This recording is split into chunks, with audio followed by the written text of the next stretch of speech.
Dragon Ball has been one of those series that has never not been popular. Even though the anime ended in 1996 in Japan and fizzled out in the mid-2000s here in America, the characters, story, and epic fights were so endearing that it stuck in the minds of children and adults for years to come. While the anime and original manga did most of the heavy lifting introducing people into the series, the release of Dragon Ball video games created a fun and consistent way for newcomers to get into it as well. While there have been other series like GT and certain specials, the next major installment would be Dragon Ball Super, which was released in 2015 in Japan. Between the time of Z and Super, there have been over 40 different Dragon Ball games to have been released. That's over 40 games in nearly 20 years. That's a lot of different opportunities for people to find out more about Dragon Ball and to see just why everybody seems to love it. And some of the best of these Dragon Ball games came from the Budokai Tenkaichi series. Never before has a game captured the raw feeling of reliving a fight from the actual show. The colossal cast of characters to choose from and the destructible open arenas to fight in were what set these games apart from their peers. If you can think of any Dragon Ball character, there was a really strong chance you could fight as them in these games. Not to mention the story modes, although a bit repetitive since every Dragon Ball game seemed to retell it, were absolutely great for people who had no idea what Dragon Ball was. Whether they got it for their birthday or wanted to get into it because of their friends, Budokai Tenkaichi offered the whole package. It was great for Dragon Ball veterans and absolute newcomers. In total, there were 3 Budokai Tenkaichi games, with the last one releasing in 2007 for the Wii and PS2. Since then, there have been numerous attempts to recapture the spirit of Budokai Tenkaichi to various degrees of success. To many, this was the gold standard of what a Dragon Ball game should be. And it wasn't just with the gameplay. The voices, charm, and overall quality that the game showed was more than enough to make people fall in love, just like they had with the show. People have yearned for this series to come back, and at the tail end of 2023, their prayers were answered. Just out of nowhere, Namco Bandai dropped this trailer for Dragon Ball Sparking Zero. It looks awesome! But what the heck is a Sparking Zero? Well, in the trailer they say that a new Budokai Tenkaichi game begins, so clearly this is another spiritual successor to the Budokai Tenkaichi series. And the original creators, Spike Chunsoft, are back at the helm spearheading this new installment. Finally, after 17 years, the King has announced his return. That announcement was at the end of 2023, and let me tell you, the time between that and the game's release in 2024 has been a roller coaster of hype. To the developers' credit, they did a great job at updating fans on what was happening and keeping them up to date on what they can expect to see by releasing these Smash Bros. Type directs that gave fans glimpses on what they could look forward to. Everyone was speculating the amount of characters, forms, and abilities that there would be. It was so exciting to check back in every couple months to see what news broke from these videos, and it's been the most fun I've had with an upcoming game probably since Smash Ultimate. It was from these update videos that I found out that the whole reason the game is called Sparking Zero is that in Japan, the Budokai Tenkaichi games were actually known as that, Dragon Ball Sparking. Okay, so this isn't a spiritual successor to those games, it's more of a direct sequel. Once I found that out, I was all in. Sparking Zero? Nah, this is Sparking 100, baby, let's go! So now that the game's out, where do I stand? I've been playing since launch, since its release, and now that it's had some time to breathe, I think I'm ready to dive in and talk about it. So grab yourself some senzu beans and open up a cold can of Heatap. It's time to get into Dragon Ball Sparking Zero. Immediately upon opening the game, things are looking awesome. They have you do a quick little tutorial just going over the very basics of how to play. I opted to go with the more modern controls, but for die-hard players, you can keep the classic control scheme from the older games. After that's done, we get into the opening cinematic.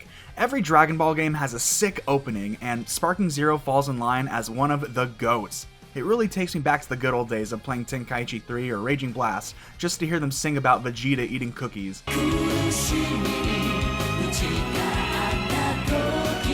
My only gripe with this, and it really has nothing to do with how it looks or what actually happens in the opening, but the music.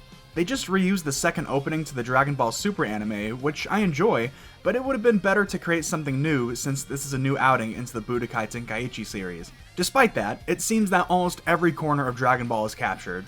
Vegeta squares off against Baby from GT, Goku has his sights set on Jiren, and even Broly from Super makes an appearance. But let's go back to the beginning training session. Even the way it's presented stands out. It's not just a tutorial. You are Goku training with Vegeta, but it gets cut short because Whis wanted to visit with Bulma. It sets up the feeling that everything you want to do in this game has actual context in the Dragon Ball world, and that feeling is exemplified even more in the menus. At first I was a little hesitant of the way the menus are set up. I appreciate a straightforward, to the point sort of interface, one that will get you where you want to go anytime you want to. And really, this is that sort of menu, it just has the extra flair of having it be centered around Goku and follows him around the Dragon Ball world depending on what you want to do. You want to check out the shop? Goku flies over to Kami House to visit with Roshi and friends. You want to look at the gallery? Goku teleports over to Mr. Satan's house where he can look up info about fighters and see your personal record when it comes to stats. It feels like you're living in the Dragon Ball world and you're not just a spectator. Sparking Zero has done a great job of making you feel like you belong here rather than making you feel like you're just a visitor. However, there is a little bit of noticeable lag every time you switch menus. It's annoying, but the presentation outweighs the slight technical shortcomings. Another aspect that I touched on is the story, or episode battles as they're called here. This is what most players will probably check out first, since it's the first option available to you when starting the game. These episode battles cover the basics and most iconic aspects from the Dragon Ball Z story, but they also lead into Super and offer great fights for people to get acquainted with. Two of the big issues that are lacking in this mode, however, are the Dragon Ball and GT representation. Dragon Ball and GT, no matter how you feel about them, are absolutely integral to the Dragon Ball identity as a whole, and to see that they're not fully represented here is disappointing. I get that they probably aren't as popular as Z and Super, but they still deserve to be showcased here. Budokai Tenkaichi 3 offered the stories from Dragon Ball, Z, and GT, and that was actually a lot of people's introduction to those stories. A lot of people didn't know about Dragon Ball or GT just because Z was so popular and got all the attention. So if Dragon Ball and GT were represented so well in the last game, I would expect that a Budokai Tenkaichi 4 would include them as well. Now that's not to say that there aren't any Dragon Ball and GT characters to play as, there are, but I'll come back to that later. Still, the stories and fights that are here are done very well. You experience the story from different people's perspectives, and you can even go into first person in some of the cutscenes. The actual cutscenes that are here are great, but half the episodes are told in a sort of storybook way, and it could lead to some awkwardly paced moments in the episodes. But the best parts from this are actually the altering paths and the what-if scenarios that come with it. The past Budokai Tenkaichi games always offered what-if scenarios that offered fun alternatives for people who were familiar with the story to experience something refreshing and new. Sparking Zero takes this aspect, but actually runs with it a little further to deeper flesh out stories and scenarios that would occur if certain things happened differently in the story.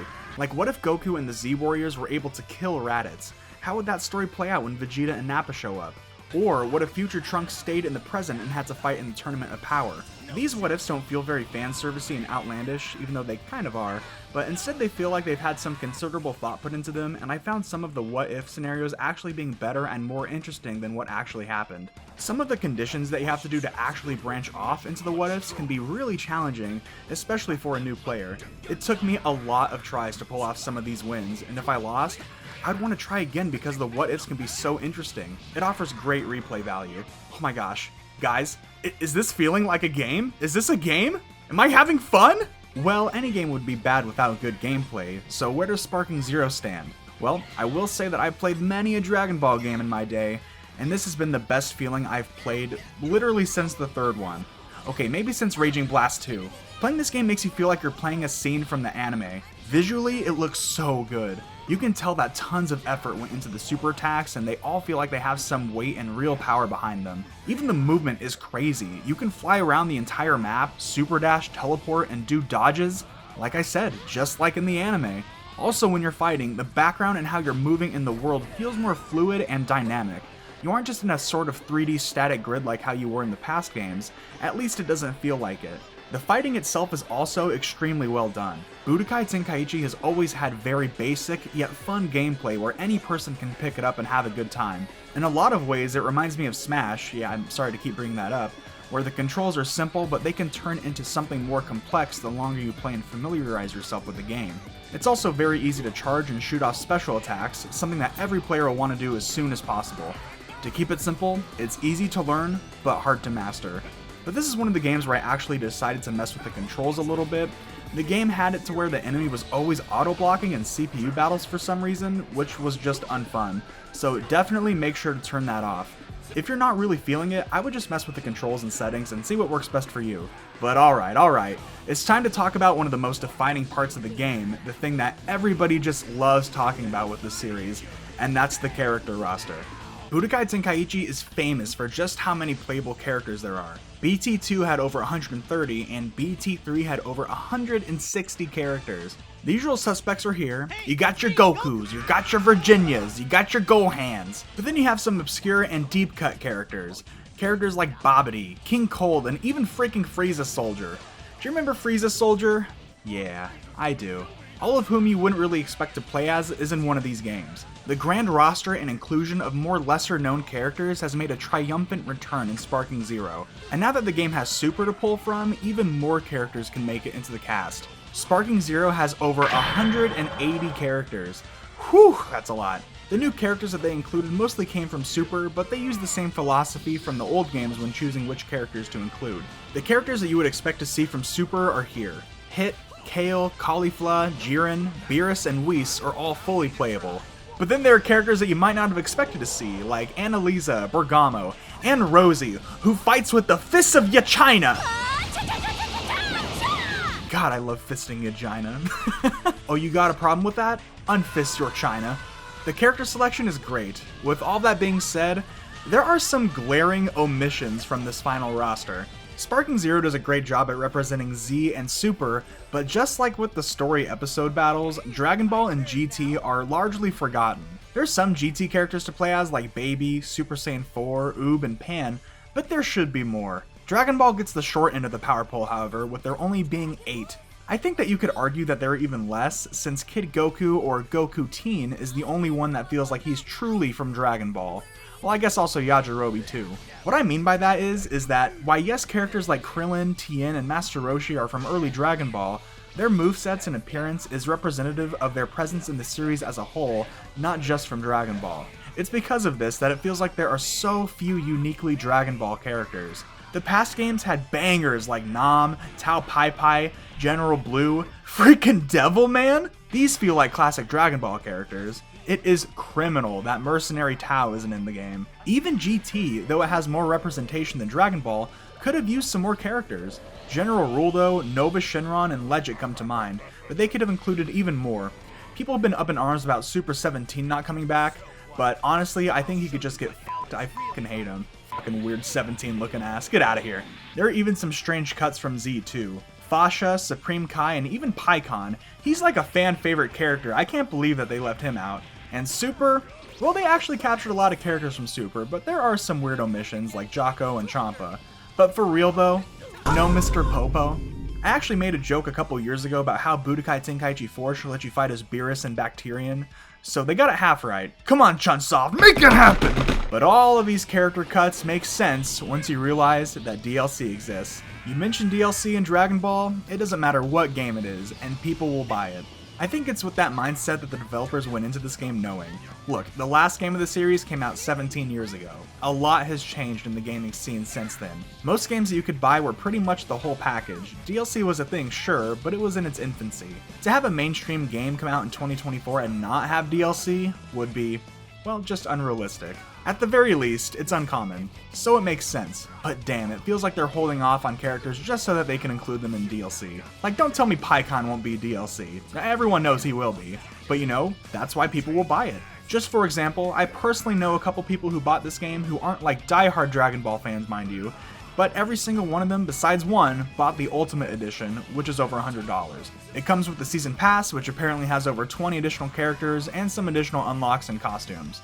Now, all of that is cool, but to see even more casual fans of Dragon Ball paying that much for the additional content is telling. But it's because a monumental release like this for fans only comes around once in a while. That's why people are going crazy over it, and honestly, it's for good reason. The content that is here, dare I say, feels like it is a complete game despite the missing characters from the roster. However, just like with the missing characters, there are some pretty notable stages that are missing too. There are some really great maps like the Tournament of Power, Islands, and Rocky Fields. Yes, it seems a little basic, but believe it or not, it has to be here. But there are even more basic and creative ones that are missing too. Kami's Lookout is a standout, but I would also like to see Master Roshi's house or even Frieza's spaceship as a playable map too. Hell, even make it more super-oriented. Make a map of Bulma's house, the main hub area where you do the episode battles and where Battle of Gods takes place. That would be awesome! It's almost there, the game is so close to being perfect. However, there are some other more basic features that are even bigger problems. Honestly, the biggest problem for me might not be the biggest problem for others, and I fully understand that. But let me just ask, how many people have fond memories playing these games with their friends? The first time I ever played Budokai Tenkaichi was when I played Budokai Tenkaichi 2 on the Wii with my friends and his brothers. We had so much fun making custom teams and fighting each other split screen.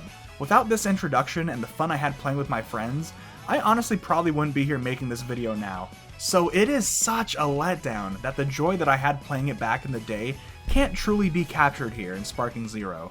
Now don't get me wrong, if I had this game as a kid, it would be one of my all-time favorites, but the limited split-screen multiplayer capability is such a letdown. You can play Sparking Zero split-screen for some awesome couch co-op, but there is one huge glaring issue. You can only play on one map. One map! The Hyperbolic Time Chamber, the most visually boring arena that you can think of. Fighting here is like fighting where Squidward found himself when he was all alone.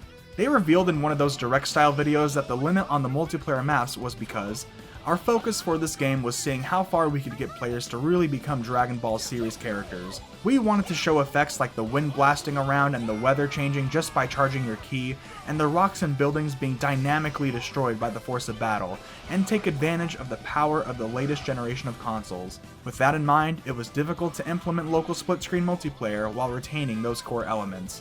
Bullshit! They mentioned the power of the latest generation of consoles. Now I might be extremely jaded, or I'm just too stupid to realize this, but when I think of the next generation of consoles, I don't think of one split-screen multiplayer map. The graphics and dynamic destruction of the maps are great, but I don't think that it's so good that it warrants the exclusion of a fully fledged out split-screen multiplayer. Even back in 2007, you could mess the maps up and they had destruction, but you could play on every single map. It didn't matter. The game looks fantastic, but to limit the freedom of multiplayer split screen to just one map in today's day and age feels like a step in the wrong direction. Again, if you plan on playing this alone or just online, it's awesome. I mean, it really is, it's great. But if you have a family or your buddies come over, it's pretty disappointing. Hopefully in the future they can patch the game to include more maps, but as of now, it doesn't look like that's happening.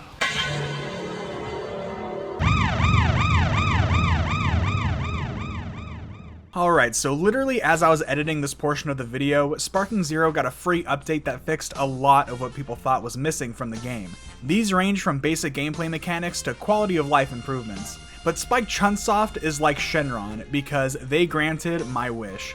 They finally added split screen playability to all the maps.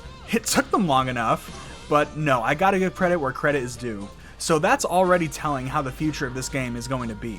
Sorry to jut in the middle of the video like this, but I just had to talk about it. I also bring up split screen a little bit later too, but I'm just gonna leave it in to convey just how much I wanted it and how freaking ecstatic I am they included it. Alright, back to the video. I'd be remiss to say that local multiplayer has strayed away from the core concept of game developers, so to even have it here in some capacity is cool, but why not go all out? I feel like they could have implemented split screen battles to their full capacity, but they were aimed to focus on online and single player experiences more than old school 2-player battles, and I fully get that. I understand. But again, the amount of content that Spike Chunsoft put in to make this game even feasible is phenomenal. Even with no extra content, just by purchasing the base game is well worth the price of admission, and it has proven to me, at least, it will be long-standing. I would like to point out that I didn't even check out online until after I had played more than 30 hours. I actually remember playing online on the Wii version, and when it wasn't lagging, it was actually pretty fun.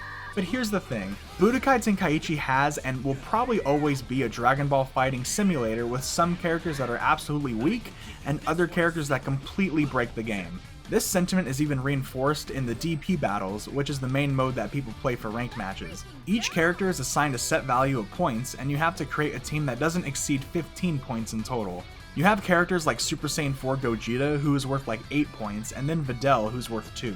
It creates a pretty fun space where some teams are considered for their utility rather than their raw strength.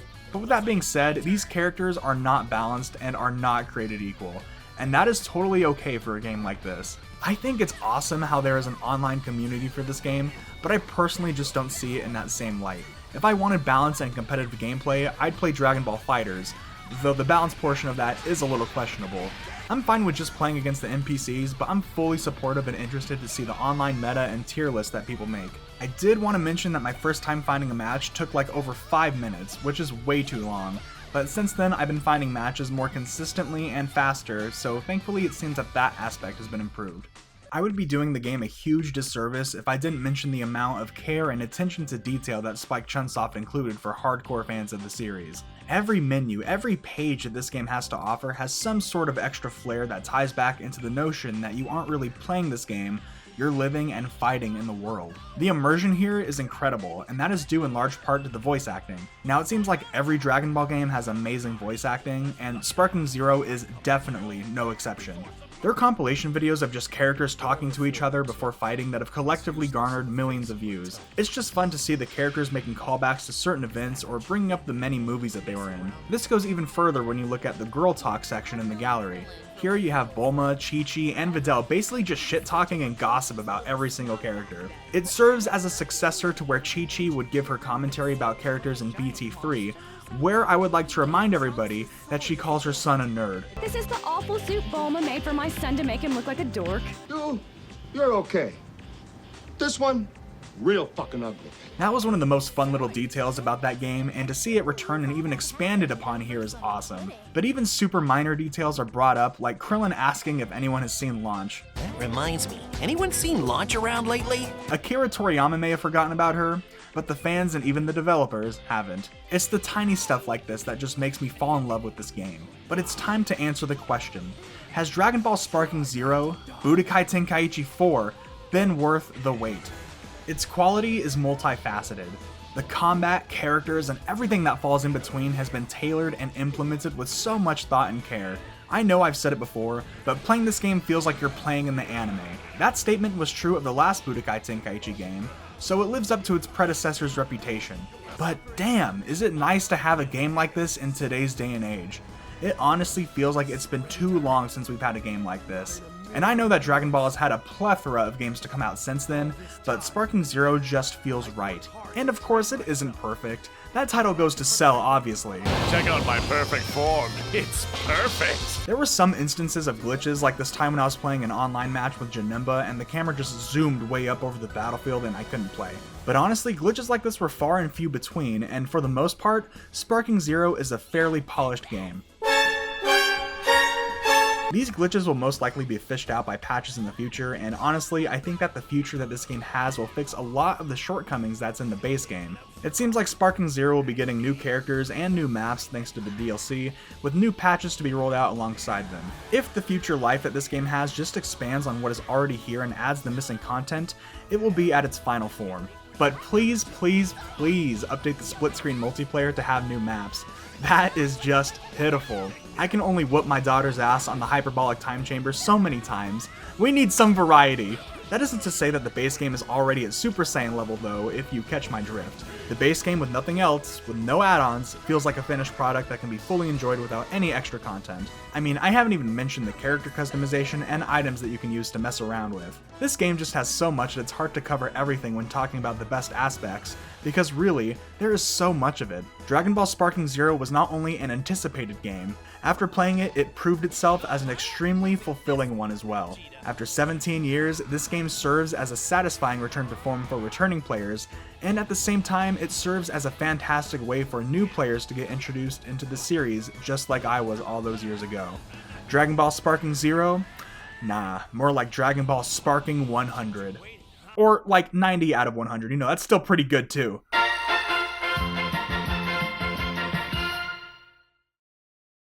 Hey everybody, it feels like it's been a long time and a crazy year. I really hope everyone's doing okay.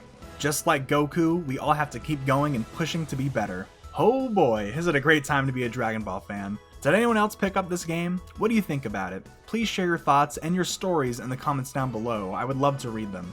I just wanted to check in really quick and say thank you to everyone who's been watching and liking my videos. Coming home and seeing the interaction and that people are actually getting some form of enjoyment from my videos is truly a blessing, and I'm very thankful for that. With that being said, I hope that you liked this video, this sort of review on Sparking Zero. If you did, be sure to like and subscribe. You might like my other videos that I have to offer too. Well, that's all I have to say for today. Remember everyone that no matter what, the only thing you need to do is have a nice day. I'll see you guys next time. Rest in peace, Akira Toriyama.